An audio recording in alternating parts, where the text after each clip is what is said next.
Bonjour et bienvenue sur Filmer nos voix, un podcast amateur de passionnés de cinéma qui aiment parler de films récents et plus anciens.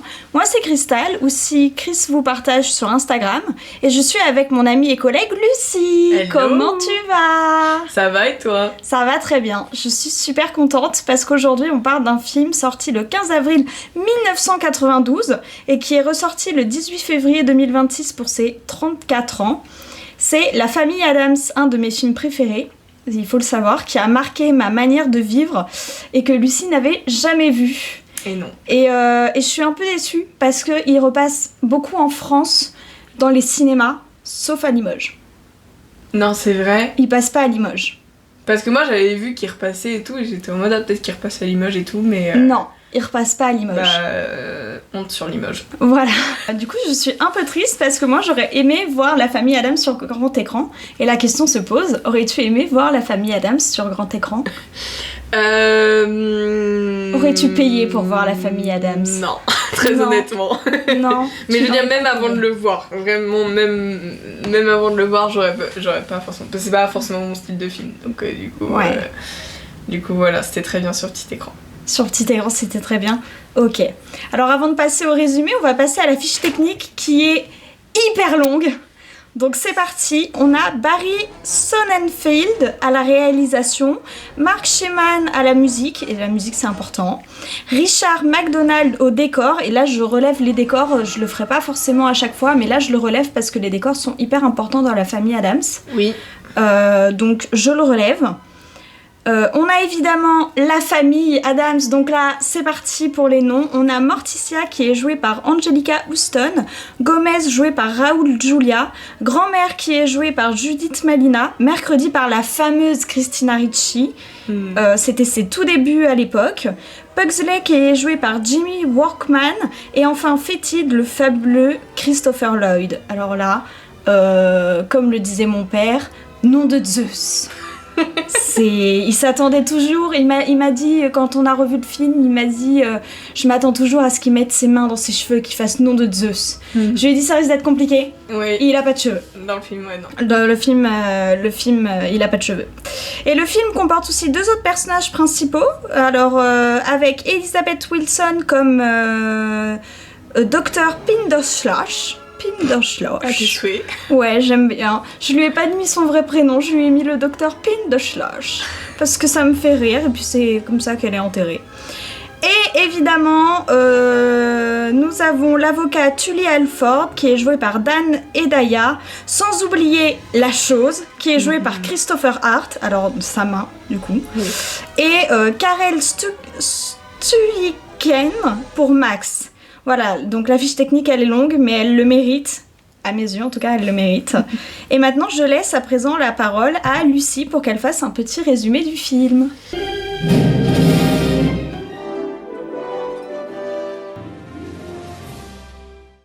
Oui, alors c'est pas très compliqué, hein. Le film il raconte l'histoire de la mystérieuse et excentrique famille Addams qui vit dans un immense manoir sombre et adore tout ce qui est macabre. Donc le père de la famille Gomez Addams est désespéré depuis la disparition de son frère Fétide, disparu depuis des années, 25 ans il me semble, après une dispute. Et un jour, il y a un homme qui se présente comme Fétide, voilà, qui apparaît à la porte du manoir. Donc Gomez il est fou de joie, mais Morticia elle va avoir des petits doutes.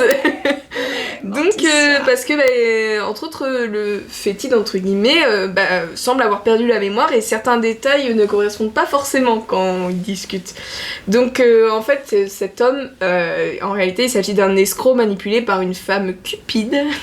Donc le fameux docteur Pindoslash. Exactement. Et qui cherche à s'emparer de la fortune des Addams en profitant de leur naïveté. Au fil du temps, le faux Fétide commence à s'attacher sincèrement à la famille, notamment aux enfants Mercredi et Pugsley. Et peu à peu, il va développer de vrais sentiments et va un peu commencer à douter du plan malhonnête. Et finalement, à la toute fin, la vérité éclate puisqu'en fait, c'est réellement Fétide qui a juste perdu la mémoire après son accident et qui se rend compte de qui il est et va rester avec la famille Addams.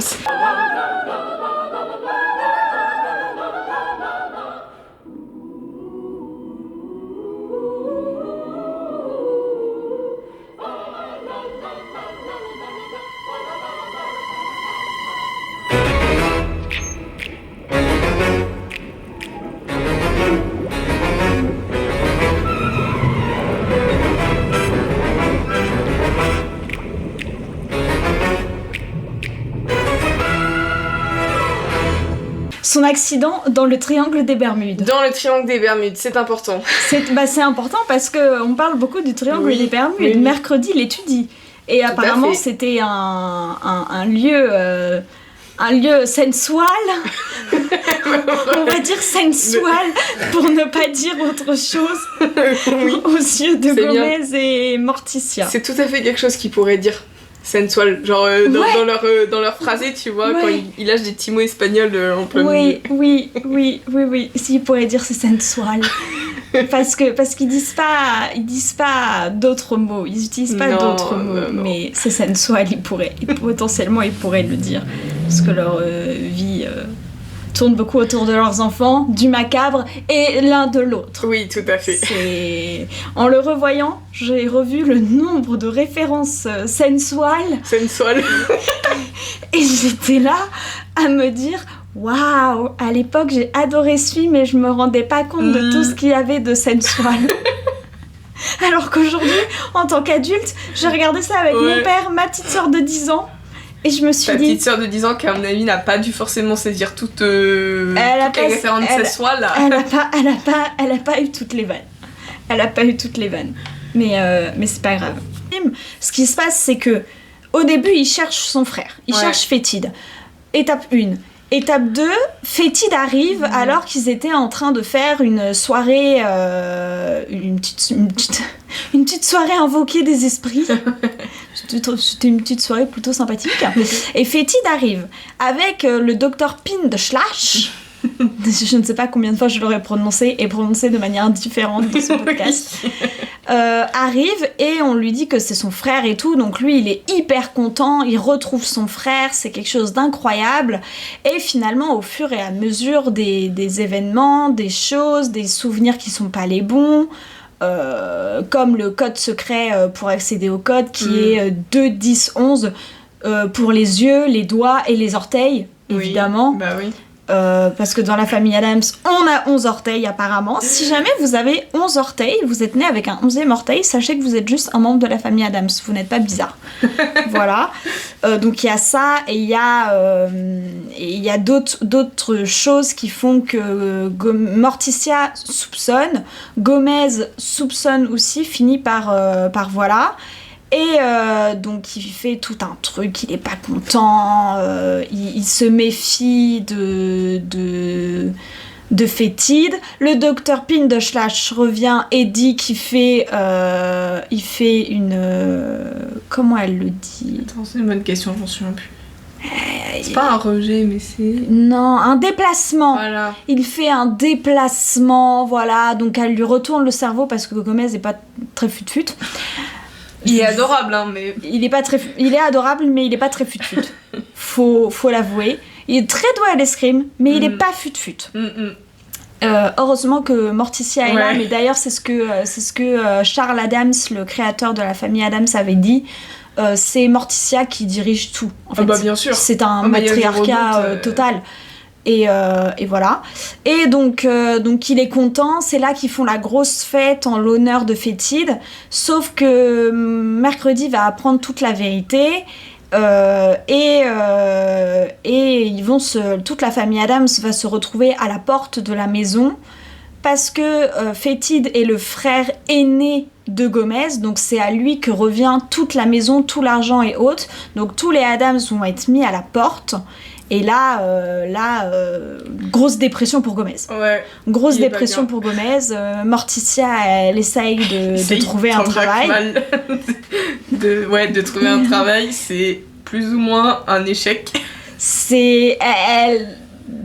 Disons que pour elle est très pédagogue. Faire pleurer des enfants, ça doit être une bonne chose. Oui. Voilà. Mais celui qui est le plus utile dans tout le film, de manière générale, c'est la chose. Ah bah bien sûr. C'est la chose fait partie de mes persos préférés parce que c'est le plus utile. J'ai une mini chose chez moi. Je viens vraiment le remarquer il y a 5 minutes.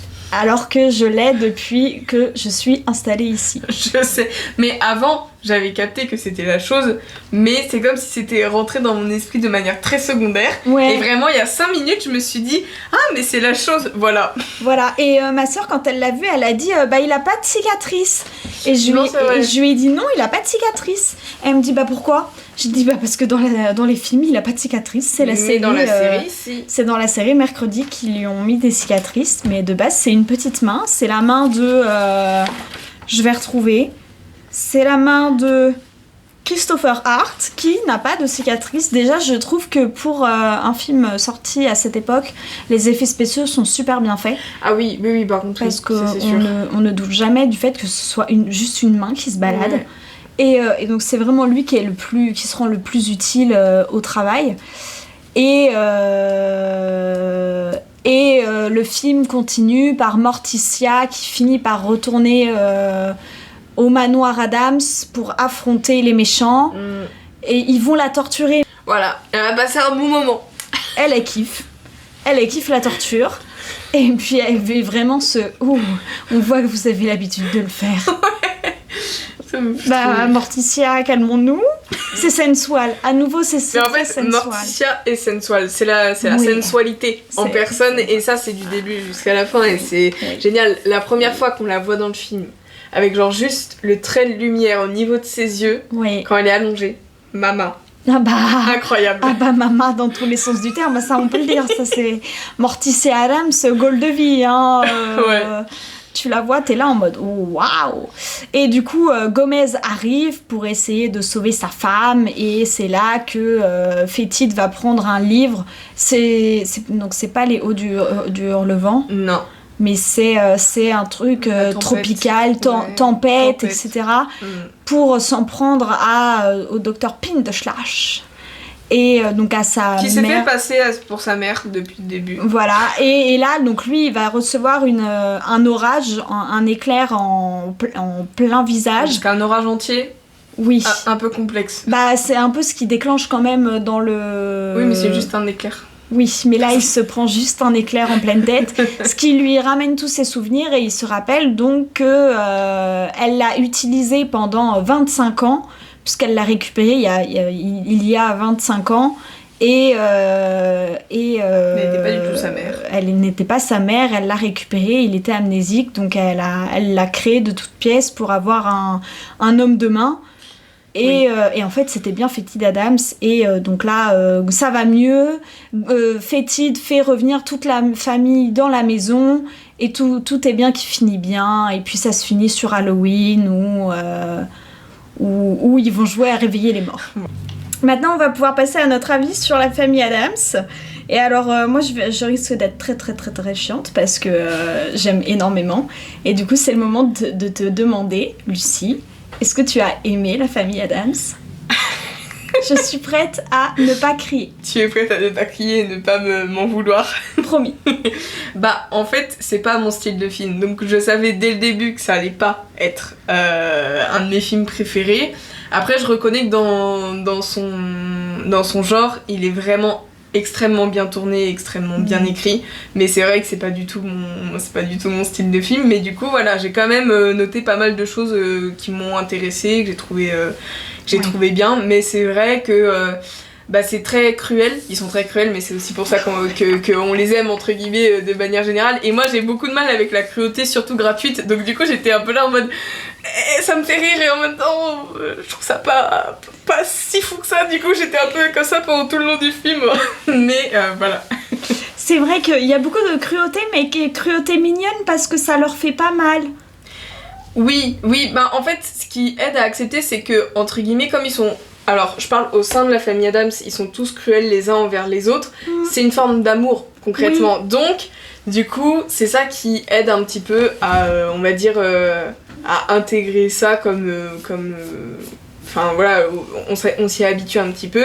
Et justement, ce que j'ai trouvé très intéressant, et je l'ai noté dans mes notes, c'est la cruauté sous forme d'amour entre eux, où c'est consenti d'une certaine manière, et la cruauté des humains, entre autres Dr Trucmuche là. Oh oui, Dr Pindeschlash. Non mais voilà, tu vois, où en fait c'est vraiment, elle a de très mauvaises intentions, et c'est pas du tout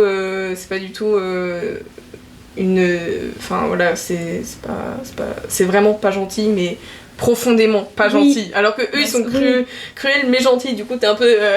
oui, parce que eux, ils ont des jeux, surtout les enfants, en fait, et les parents qui aident les enfants. Il y a le jeu, je crois que le premier jeu qu'on les voit faire, c'est avec le paratonnerre. Quand il y a de l'orage, ils se jouent avec le paratonnerre, donc ils jouent tous les deux avec le paratonnerre, donc ça va. Et après... Je le sais, mon chéri. Un temps à séance. Les enfants, on va commencer. Allez ranger le paratonnerre. Il y a plein d'autres scènes où on met Pugsley sur les chaises électriques pour voir ce que ça donne. À un moment, mercredi, est elle-même attachée à un truc et elle se débat sur une chaise et elle se débat pendant que Pugsley s'amuse. Mercredi passe avec un couteau. Morticia lui dit c'est pour ton frère. Et elle lui prend le couteau des mains et tu te dis ok, c'est bon. Et elle lui donne une espèce de hache. Ouais, à la place. L'air de dire là c'est mieux. Et surtout qu'elle disait pile à ce moment-là que les enfants étaient perturbés par tout ce qui se passait et tout. Et donc il y a vraiment ce truc de... Il y a de la violence qui est faite entre eux, parce qu'en fait, un peu, entre guillemets, les Addams, ils sont indestructibles, quoi. Ouais, et puis du coup j'ai beaucoup aimé ce renversement, cette satire en fait des relations entre parents, enfants, même entre frères et sœurs, où dans la société on est très non, il faut pas se faire mal entre frères et sœurs, il faut pas manquer de respect aux parents, enfin voilà et tout. Alors que je me souviens, il y a une phrase qui m'a particulièrement marquée, je sais plus si c'est Gomez ou Morticia qui dit vas-y, tu peux jouer avec ta nourriture à table ou un truc comme ça. Ça m'a tué de rire parce que j'étais en mode mais tu vois, c'est typique ce genre de phrase que nous on nous interdit de faire en étant enfant, tu vois. Et le fait qu'en fait tout soit retourné à l'inverse pour montrer qu'en fait c'est, enfin entre guillemets, c'est pas si terrible et que c'est vraiment c'est ça. C'est vrai, enfin voilà, j'ai beaucoup aimé ce côté-là. C'est ça, et ça c'est dès les dessins de Charles Addams. Alors moi du coup étant fan, j'ai le bouquin avec les illustrations de Charles Addams, et on voit qu'en fait eux c'est une famille, tout ce qu'il y a de plus normal à leurs yeux, mais ça tranche avec la société, et justement la société tranche avec eux.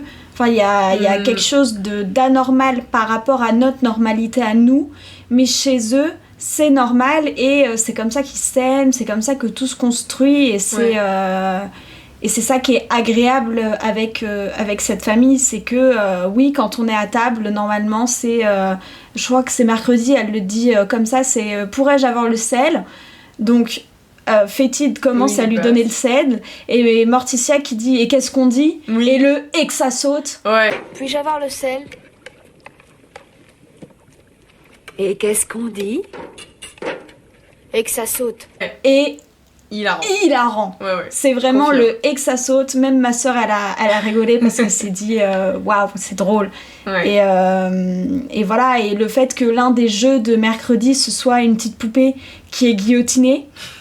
Alors, ils disent pas son prénom, et ma sœur disait oui, on dirait mercredi en poupée. J'ai dit non, c'est Marie-Antoinette. Mais je sais pas, j'ai pas souvenir. Non, ils le disent pas, mais c'est Marie-Antoinette. Mais c'est probablement Marie-Antoinette, de toute façon.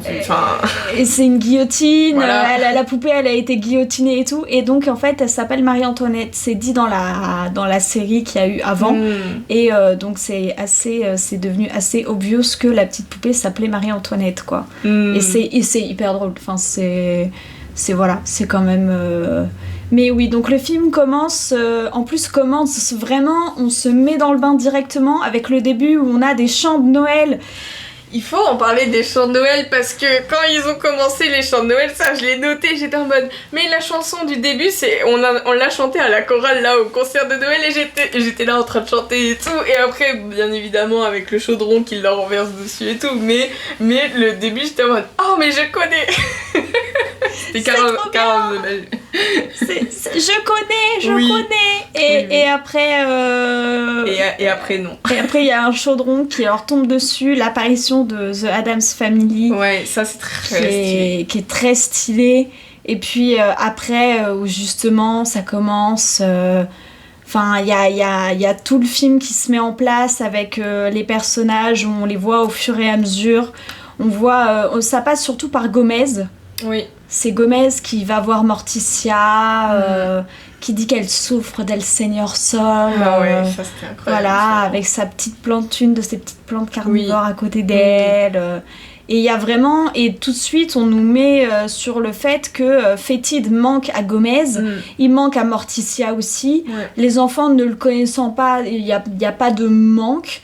Mais par rapport à la famille, enfin Gomez, il lui faut son frère, il lui manque son frère, et ça c'est pour montrer que la famille c'est hyper important dans la famille Addams. Oui. C'est vraiment l'aspect, la famille c'est ce qu'il y a de plus sacré. J'ai fait une connerie par le passé, donc la connerie c'est d'avoir dragué Fauna et Flora. Flora, ouais, je crois que Ouais, c'est je crois ça. que c'est Flora, Fauna, je ne suis que la moitié de la femme que vous êtes. Parce que, ah ouais, j'ai des citations qui arrivent bien comme sûr. ça. Elles arrivent, pof pof, beaucoup de Morticia Addams, les trucs. Et on a directement aussi l'aspect plus humain qui est amené directement par l'espèce d'avocat financier qui arrive avec sa femme qui est... alors au début, qui est vraiment pet sec. Ouais. Moi j'ai bien aimé sa réplique, ça m'a fait beaucoup rire quand elle a dit je me demande pourquoi je suis ta femme, et il lui a dit bah parce que j'ai dit oui. Et là j'ai parce trouvé que ça j'ai génial. dit oui. Tout ça est tellement humiliant. Pourquoi suis-je devenue ta femme?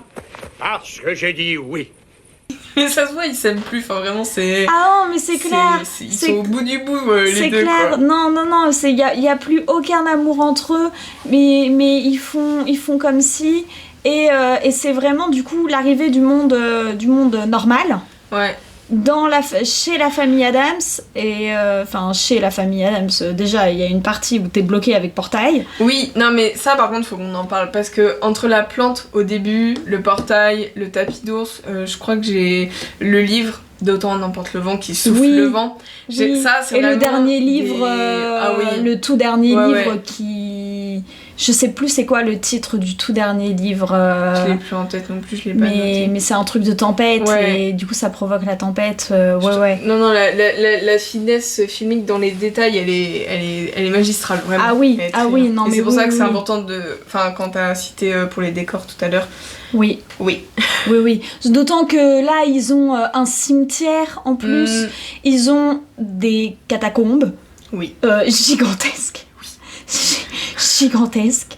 Avec tout un truc de passages secrets et de plusieurs passages secrets, il y en a plusieurs et tout, et c'est d'une beauté, enfin moi je trouve que c'est d'une beauté assez époustouflant. Et quand on voit ne serait-ce que la bibliothèque, quand il active avec le bouquin, ça tourne et tout, clap. C'est très stylé. Ils ont fait un effort sur les décors qui est vraiment magistral. Et ça, il faut vraiment le relever parce que, en fait, ça, c'est pareil, ça va avec la famille. C'est un décor qui est tellement atypique, tellement grandiloquent pour une si petite famille. Enfin, petite famille. À la fin, elle annonce en plus qu'elle est enceinte, donc ils vont être encore plus nombreux. Petit spoil du deuxième film, mais je pense que tu ne le verras pas, du coup. Donc le troisième enfant sera un petit garçon qu'ils vont appeler Puberté. Ouais. Donc voilà, et il va naître avec une moustache. Hilarant. Voilà, et donc il y a vraiment ce truc de les enfants se battent un peu pour savoir ce que ça va être, parce que il y a ce truc de je suis une fille, t'es un garçon, ils vont avoir un autre enfant, ils vont éliminer l'un d'entre nous. En fonction du sexe de l'enfant, y en a un dont on va se débarrasser. Mais se débarrasser de manière fatale chez eux. J'avais cru comprendre. Et de manière létale. Malgré tout ce qu'ils ont fait comme expérience, apparemment ils pensent qu'ils sont capables de mourir autrement que de vieillesse. C'est surprenant. Mais et du coup, quand ils demandent alors qu'est-ce que c'est, Gomez qui répond c'est un Addams. C'est vraiment parce que l'enfant il naît avec sa petite moustache et tout, et directement t'as ce truc de la famille Addams, ils sont spéciaux. Et justement dans le film il y a toute une fête pour fêter le retour de Fétide. Et c'est une fête où ils vont danser la mamouchka. Ouais. Incroyable, et dedans, ils invitent tous les membres de la famille Addams, ainsi que des amis. Et on voit qu'ils sont tous particuliers. Ils ont tous un truc. Donc Flora, Fauna, déjà, sont des sœurs siamoises qui, à la fin, on voit, sont ramenées en camisole de force. Donc voilà. Il y a le cousin machin. Ah là, cousin machin. Le cousin machin qui est absolument extraordinaire. Un gentleman parmi les gentlemen. Ouais, absolument. Tout poilu.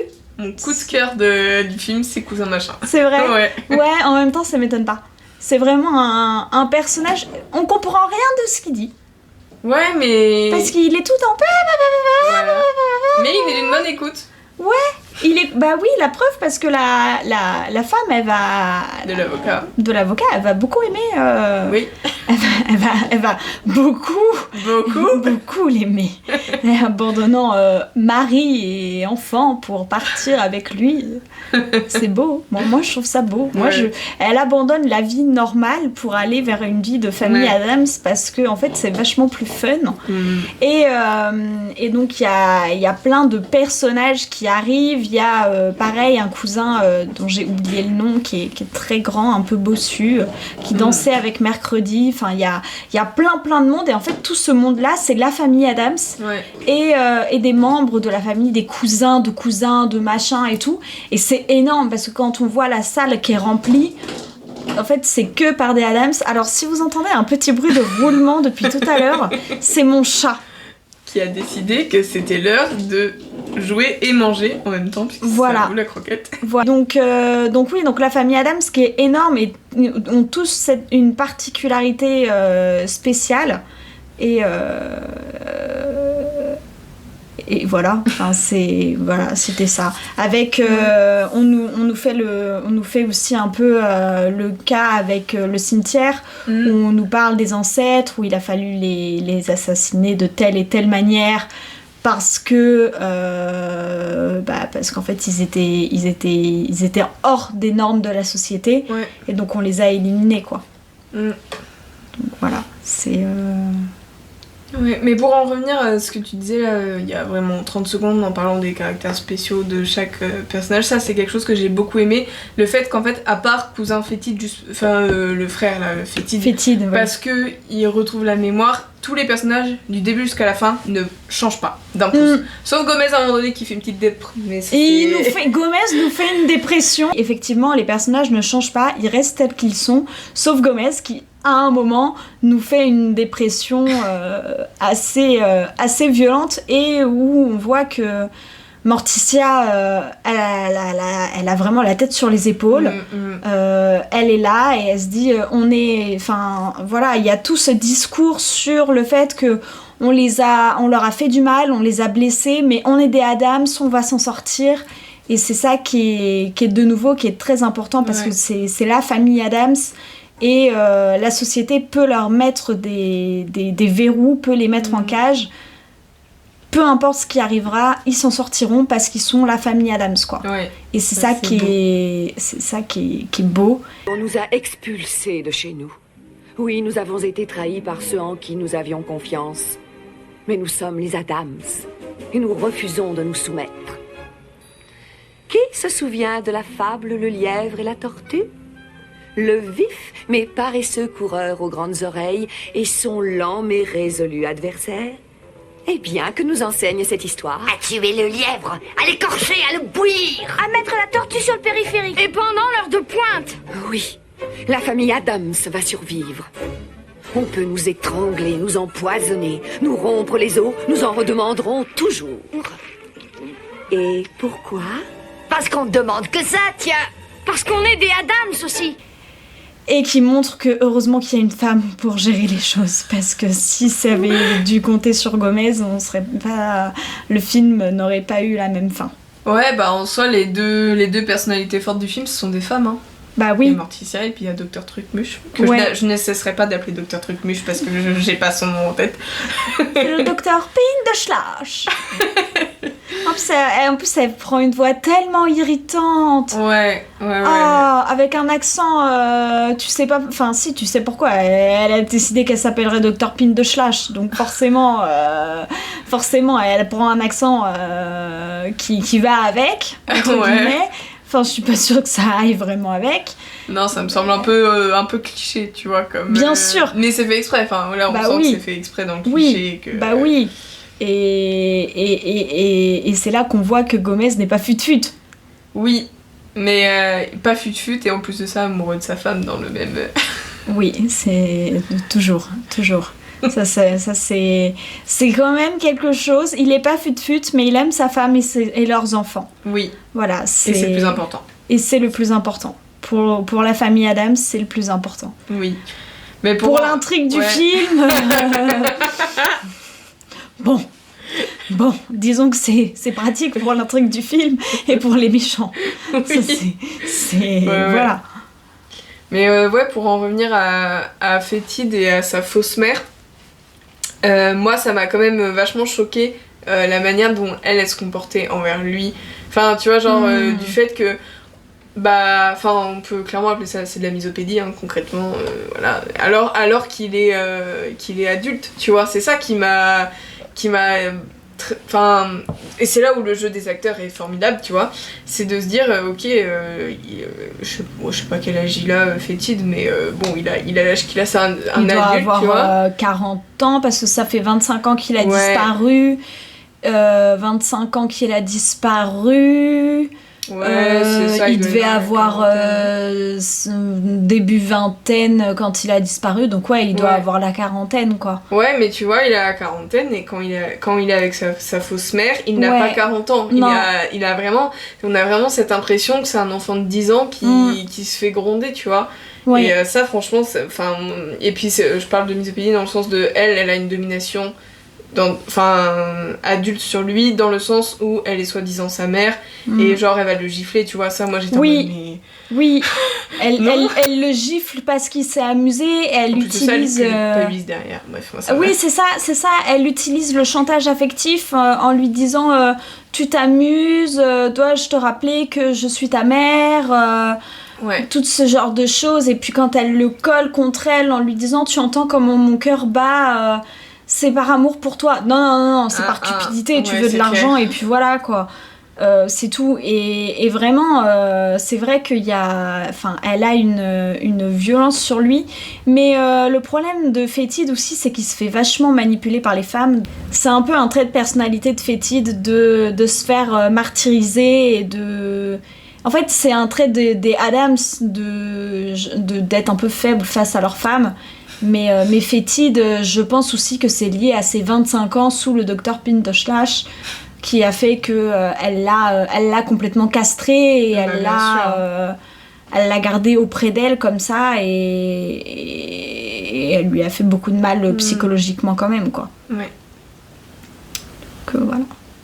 Avais-tu d'autres petites notes Oui, enfin, j'avais... Bah, après, ça, je pense que c'est évident quand on pense à la famille Adams, l'humour noir, bien évidemment. Ah ouais, bah ça... oui, bien évidemment. Moi, j'ai été élevée avec l'humour c'est hyper noir. travaillé, enfin, je veux dire, tu vois, genre justement, tout ce qui est satire et tout... Enfin, voilà, on sent qu'ils ont vraiment réfléchi à quoi dire, c'est pas de l'impro, c'est pas... Tu vois, genre, c'est vraiment... C'est tout un univers qui a été créé jusqu'à l'humour. Enfin, tu vois, genre, c'est vraiment... Oui. C'est... Voilà. Ouais. Tu l'as regardé en VO ou en VF ? En VF. En VF. Donc, je l'ai aussi regardé en VF, parce que, donc, avec ma petite sœur de 10 ans, Ouais. on va pas s'amuser à le mettre en VO. Et je l'ai jamais vu en VO, mais je trouve qu'ils ont fait un super travail de traduction, du coup. Oui. Parce Ok. que, alors on va me dire si tu l'as jamais vu en VO, comment tu peux savoir que c'est un super travail de traduction. Mais c'est un bon travail de traduction pour moi parce que justement, l'humour il est toujours là. Ouais. On a toujours cet aspect dans les vannes, les réflexions, par exemple, quand ils vont faire une vente aux enchères pour les veufs et les orphelins. Morticia qui dit ça nous est très cher, il faudrait qu'il y en ait plus. Voilà, ça c'est de l'humour noir. Quand il cherche le coince-doigt antique de l'empereur Wu, etc., etc. Ils cherchent d'abord dans la garde-robe et ils font garde-robe d'hiver de l'oncle Zigzag, garde-robe d'été de l'oncle Zigzag, l'oncle Zigzag. Il y a ça, il y a la grand-mère qui à un moment chasse le chat pour manger et après elle dit ça c'est quand ils sont chassés de la maison et après elle dit le dîner va être un petit peu retardé. Médor. Enfin, c'est vraiment sous ce genre de choses où l'humour est tellement bien travaillé et même avec les enfants. Bien sûr. Les enfants, je trouve que Christina Ricci a un jeu d'actrice qui est incroyable à son âge et comme j'ai fait la réflexion à mon père à un moment parce qu'elle a quand même ce truc de elle fixe l'oncle fétide dans les yeux avec ce regard de je te suspecte, je suis voilà, et elle a de l'interaction sociale avec lui qui est très tranchée et j'ai dit c'est quand même impressionnant parce que ce n'est pas n'importe qui, c'est quand même Christopher Lloyd, il avait déjà sa carrière de construit, il a continué de construire sa carrière après. Et donc Christina Ricci en face de lui, elle se démonte pas quoi. Elle est crédible. Et ça c'est même c'est en ça qu'on voit que même le jeu des actrices est hyper poussé et hyper bon. Parce que l'univers aussi fait que, tu vois, genre si c'était pas aussi travaillé au niveau des décors, du scénario, de tout, en fait tout ça rentre dans une espèce de légende où on a envie que ça existe, tu vois. Enfin, je veux dire, à la fin du film, même si moi je n'ai pas apprécié le film des masses, t'as une petite part de toi qui se dit j'aimerais trop qu'ils existent dans la vraie vie, tu vois. Oui, moi j'adorerais. Voilà. Oh, j'adorerais. Mais parce qu'il y a tout ça, il y a tout qui coïncide et ils vont jusqu'au... Enfin, bon, bien évidemment, en tant que littéraire, j'ai été un peu sensible aux différentes références qu'il pouvait y avoir. Et il y en a, par exemple, Autant en emporte le vent au début. À un moment donné, c'est Morticia qui leur raconte la fable du lièvre et de la tortue. Oui. Enfin, tu vois, genre c'est hyper intelligent, c'est vraiment... Hansel et Gretel aussi. Hansel et Gretel, oui, tout à fait. Aux enfants. Tout à fait, c'est vrai que je l'avais pas noté, mais c'est vrai qu'il était... c'est quand t'as fait pleurer les enfants. Et à un moment donné, je crois que c'est... Je sais plus qui le dit, mais je me demande si c'est pas Morticia qui dit « Va, cours, vole, chante et danse ». À Fétine. Non, c'est le docteur. Voilà. Va, cours, chante, danse. Voilà. Et drague. Va, cours, vole, chante, danse et drague. Voilà, c'est ça. Et le drague est hyper. Parce que Fétide revient de la fête, il est heureux, il a des traces de bisous de partout sur son crâne. Donc le film gothique, l'expression gothique du film, ça t'a pas plu? Non, mais je m'y attendais. C'était pas une surprise que ça me plaise pas. Tu vois, genre j'étais pas... C'est pour ça que quand j'ai regardé le film, je me suis dit ok, essaye quand même de regarder ce qui peut te plaire dedans. Même si, justement, le côté gothique et tout, ça me plaît pas trop. Et du coup, c'est pour ça que voilà, j'ai quand même pu noter quelques trucs où je reconnais que c'est vraiment très intelligemment écrit et que c'est quand même drôle. Faut pas... Voilà, j'ai quand même ri une ou deux fois au moins durant le film.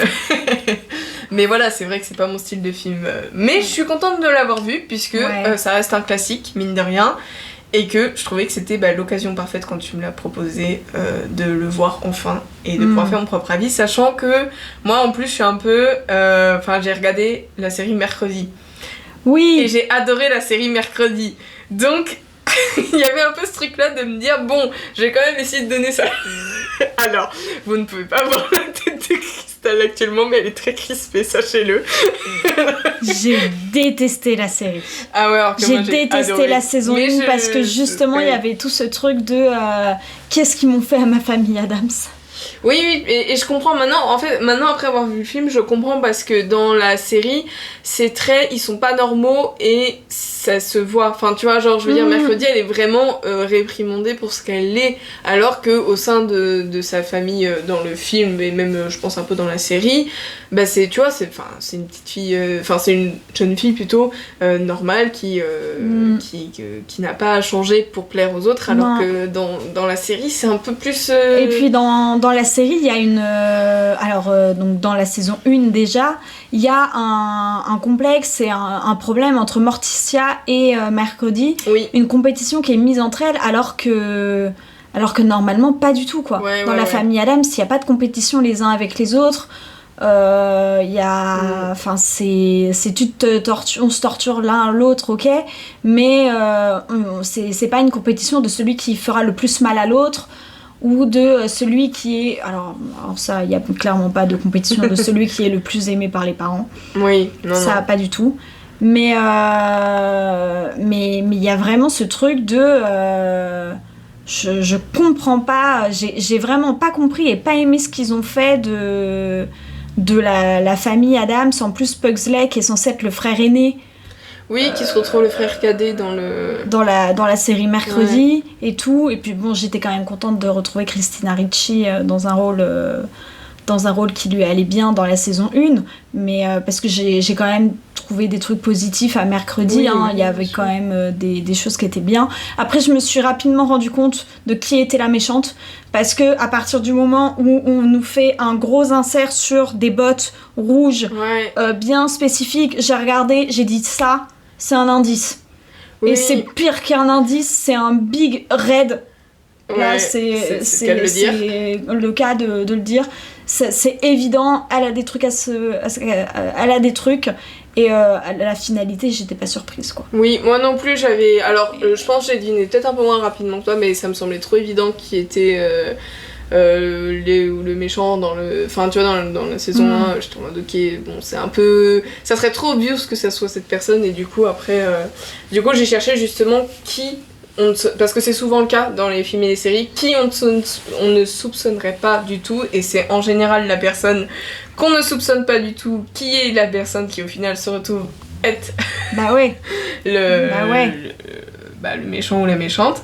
Et voilà, mais c'est pour ça que moi je pense que concrètement je détache vraiment les deux. Je détache vraiment les deux films du coup de la série, parce qu'en fait c'est l'univers, c'est la famille, ils ont quand même repris la plupart des caractéristiques. Gomez est toujours aussi amoureux de Morticia, ça y a pas de souci là-dessus. Mais c'est vrai que on sent qu'il s'est passé une petite vingtaine d'années quand même entre temps. Alors au niveau des effets spéciaux, bon bien évidemment voilà. Mais comme la chose est bien faite. Oui, et puis comme tu l'as dit, le film ne démérite pas pour l'époque d'effets spéciaux, vraiment pas. Mais voilà, et puis au niveau de l'histoire, faut vraiment pas le prendre comme une suite directe. Non, et puis faut se détacher de la famille Addams, de ce qu'ils sont de base, et que ce soit les dessins de Charles Addams, les différentes séries, les différents films, faut vraiment se détacher de ça pour regarder la série Mercredi. Mais c'est pour ça que moi j'ai eu beaucoup de mal et que j'ai pas regardé la saison 2, c'est justement à cause de ça. La saison 3, j'ai vu qu'il y avait Eva Green, et Eva Green je l'aime beaucoup. Donc peut-être que tu regarderas la saison 2 pour regarder la saison 3. Bah peut-être, je me suis déjà tout fait spoil sur les réseaux sociaux, mais peut-être pour Eva Green, mais seulement pour Eva Green. Donc on va pouvoir clôturer parce qu'on n'a plus rien à dire et qu'on est déjà à 56 minutes d'enregistrement, ce qui est déjà pas mal. Alors merci beaucoup pour votre écoute, merci Lucie pour cette nouvelle participation, pour ce 3e épisode de notre podcast. On rappelle que le premier était sur la femme de ménage et le deuxième était en compagnie de Rose pour les légendaires. C'était un super moment pour filmer nos voix, et c'est toujours un plaisir de discuter avec toi de films, et j'ai hâte qu'on discute de Donc le prochain qui sera sur The Life of Chuck. Voilà, donc on espère que vous êtes prêts et prêtes. J'ai mis un point pour essayer de faire en point médian. Mais à l'oral, c'est un peu plus difficile. Mais on espère que vous êtes chaud et que vous allez adorer notre avis sur The Life of Chuck, du coup, que je vais découvrir pour l'occasion. Trop bien. Voilà, et on vous fait de gros bisous. Et à bientôt, à dans 2 semaines. À bientôt.